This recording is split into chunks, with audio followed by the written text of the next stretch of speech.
NCCR Vigilance News. Voice of Justice, Years Truth, Consumer Rights. National Civil and Consumer Rights Vigilance. ನಮಸ್ಕಾರ. ನಮ್ಮ ದೇಶದ ನಾಗರಿಕರಿಗೆಲ್ಲ ಒಂದು ವಿಷಯ ತಿಳಿಸಬೇಕು ಅಂತ ಬಂದಿದ್ದೀನಿ. ನಿಮ್ಗೆಲ್ಲ ಗೊತ್ತಿರೋ ಹಾಗೆ ನಮ್ಮ ದೇಶದಲ್ಲಿ ಬಹಳಷ್ಟು ರಾಜ್ಯಗಳಲ್ಲಿ SIR ನಡೆದಿದೆ. SIR ಅಂದ್ರೆ ಏನು? ವಿಶೇಷ ತೀವ್ರ ಪರಿಷ್ಕರಣೆ ಅಂದ್ರೆ ವೋಟರ್ ಐಡಿಗಳು, ವೋಟರ್ ಲಿಸ್ಟ್ ನ ಪರಿಷ್ಕರಣೆ ಮಾಡ್ತಾ ಇದ್ದಾರೆ. ಇದ್ರ ಉದ್ದೇಶ ಏನು ಅಂದ್ರೆ ಭಾರತದಲ್ಲಿ ಬೇರೆ ದೇಶದಿಂದ ಬಂದು ಡೂಪ್ಲಿಕೇಟ್ ವೋಟ್ಗಳು ಮಾಡಿಕೊಂಡು ಇಲ್ಲೇ ನೆಲೆಯೂರಿದ್ದಾರೆ, ಅವ್ರನ್ನ ತೆಗೆದಾಕ್ಬೇಕು. ಮತ್ತೆ ಸ್ಥಳಾಂತರ ಆಗಿದ್ದಾರೆ, ಎಷ್ಟೋ ವರ್ಷಗಳಾಗೋಗಿದೆ, ಆದ್ರೂ ಅವ್ರ ವೋಟರ್ ಐಡಿ ಇಲ್ಲಿದೆ. ಬೇರೆ ಕಡೆ ಮಾಡಿಸ್ಕೊಂಡಿರ್ತಾರೆ, ಅದನ್ನ ತೆಗೆದಾಕ್ಬೇಕು. ತೀರ್ಕೊಂಡಿದ್ದಾರೆ, ಅದನ್ನ ತೆಗೆದಾಕ್ಬೇಕು. ಅನರ್ಹರು ಅವ್ರ ತೆಗೆದಾಕಿ ಅರ್ಹರಿಗೆ ವೋಟರ್ ಐಡಿಗಳು ಕೊಡಬೇಕು, ನಕಲಿ ತೆಗೆದಾಕ್ಬೇಕು. ಈ ಉದ್ದೇಶ ಇಟ್ಕೊಂಡು ಎಲೆಕ್ಷನ್ ಕಮಿಷನ್ ಆಫ್ ಇಂಡಿಯಾ ಈ ಪರಿಷ್ಕರಣೆ ಮಾಡ್ತಾ ಇದೆ. ಈ ಕೆಲಸ ಮಾಡೋದಕ್ಕೆ ನಮ್ಮ ಚುನಾವಣಾ ಆಯೋಗ BLOಗಳನ್ನ ನೇಮಕ ಮಾಡಿದೆ. ಅವ್ರಿಗೆ ತರಬೇತಿ ಕೊಟ್ಟು, ಅವ್ರುನು ವಿದ್ಯಾವಂತರು, ಅವ್ರಿಗೆ ತರಬೇತಿ ಕೊಟ್ಟು ಕೆಲಸ ಈ ತರ ಮಾಡ್ಬೇಕು ಅಂತ ಕೊಟ್ಟಿದ್ದಾರೆ. ಈ BLOಗಳು ನಮ್ಮ ಮನೆಗೆ ಬಂದಾಗ ನಾವು ಅವ್ರಿಗೆ ಏನ್ ಕೊಡ್ಬೇಕು? ಒಂದು ನಮ್ದು ವೋಟರ್ ಐಡಿ ಕಾರ್ಡ್ ಅಷ್ಟೇ.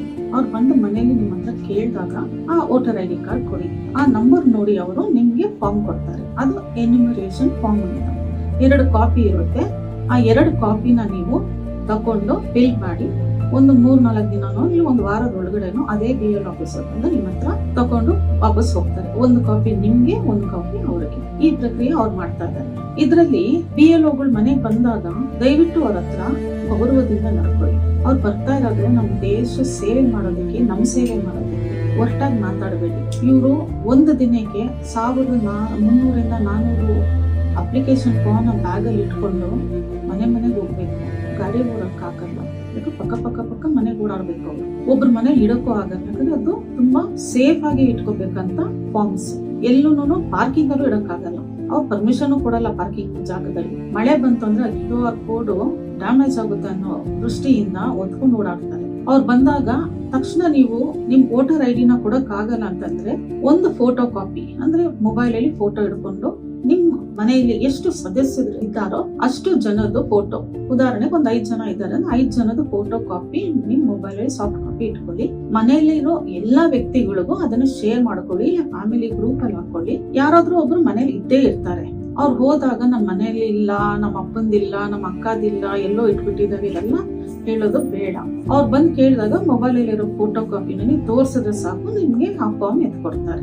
ಈ ಪ್ರಕ್ರಿಯೆ ಮಾಡೋದ್ರಿಂದ ಏನು ಲಾಭ ಅಂದ್ರೆ ನಮ್ ದೇಶ ಸುರಕ್ಷಿತವಾಗಿರುತ್ತೆ. ಬೇರೆ ದೇಶದಿಂದ ಬಂದು ಇಲ್ಲಿ ನಾವು ಕಟ್ಟೋ ಟ್ಯಾಕ್ಸ್ ದುಡ್ಡಲ್ಲಿ ಅವರು ಜೀವನ ನಡೆಸ್ತಾ ಇದ್ದಾರೆ. ಎಲ್ಲ ಸವಲತ್ತುಗಳು ನಮ್ಮ ದೇಶದ ನಾಗರಿಕರಿಗೆ ಯಾವ್ದು ದೊರಕಬೇಕಾಗಿದೆಯೋ ಅದೆಲ್ಲ ಆ ಪಾಲು ಅವರು ತಗೊಳ್ತಾ ಇದ್ದಾರೆ. ನಮ್ ನಾಗರಿಕರಿಗೆ ಕೊಡ್ತಾ ಇಲ್ಲ, ಅಂದ್ರೆ ಸಿಗ್ತಾ ಇಲ್ಲ, ಅಂದ್ರೆ ಕಡಿಮೆ ಆಗ್ತಾ ಇದೆ ಅಂತ.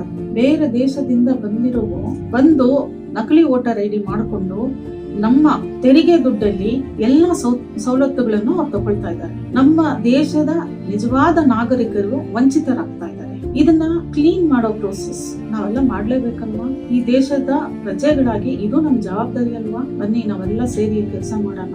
ಸುರಕ್ಷಿತವಾದ, ಶುದ್ಧವಾದ ನಮ್ಮ ದೇಶನ ಕಟ್ಟೋಣ. ಇದು ಪ್ರತಿಯೊಬ್ಬರ ಜವಾಬ್ದಾರಿ.